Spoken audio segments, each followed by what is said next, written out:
if we now look at a bit the system change that we mentioned before, going to auctions, does that still give the space for regional development, or is that limiting it more in terms in comparison to how it was earlier?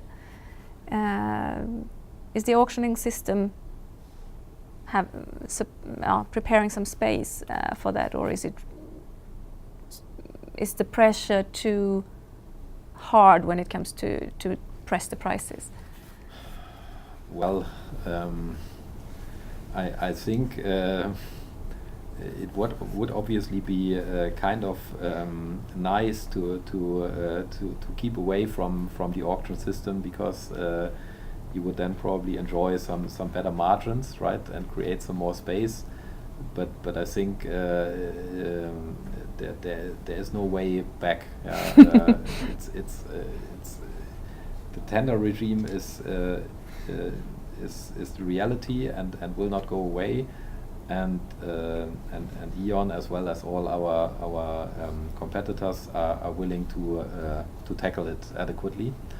It increases obviously the pressure on everyone, including suppliers, including the project team, including also people like myself. But it's possible, right? So we have seen prices going down quite rapidly in terms of supply. We have seen fantastic technology developments, for example, in the turbine arena, where it's basically every 2 or 3 years the size is doubling, which is very helpful to bring down the prices. And I still severely believe there is still room for regional or local businesses to have an adequate share and also a decent margin, right? But everyone has to contribute, and it's different from maybe the price level 5 or 10 years ago. Of course, I think the tender regime was one of the issues that really brought the prices down so quickly. Yeah. The reason why I'm asking is, I mean, you probably know that in Sweden we're not under a tender regime at the moment. Supposedly we will have that in the future at some stage, even that is, I mean, it's not really planned for in that way. But I'm aware that you haven't been working on offshore wind projects in Sweden, but I suppose you have some kind of context. What do you think for a new region like we're here in Skåne, in the south of Sweden? What is the homework that needs to be done here for that day when the development of offshore wind really kicks off here? What needs to be done? What needs to be established and be in place? Well, to me it's relatively straightforward. There needs to be a political will. That's the key recipe of success.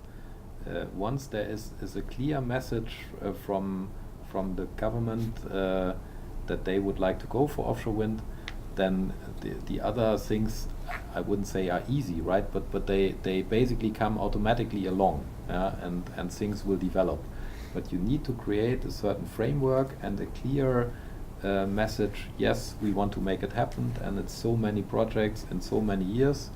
And from what I understood, a little bit from far, I admit, but still quite a firm opinion is that this is what is needed here in Sweden to really kick it off. Yeah, we would need the clear sign of now there is offshore wind welcomed in the electricity system. And I'm wondering a little bit why this is not happening, because as you well know, we have a very nice project here in Sweden called Karaham. Hopefully I'm pronouncing that. Koraham. Sorry. And we are enjoying more production than initially predicted, right? It's still small in scale, but it illustrates that it's absolutely possible. It was executed by a team only from Swedish colleagues of mine, and some are here in the audience as well. it was very much supported by regional and local businesses. Obviously, also some of the, let's call it, main players from outside of Sweden. But to me, it's a case example that Sweden is a very good place for offshore wind. Yeah? And there's also sufficient organizations and well-qualified people in Sweden to make it happen on, I think, very short notice. I think that is a good final statement. Thank you, Holger, for your time and for this interview. It was nice to talk to you and to reason about all these things. Thank you very much.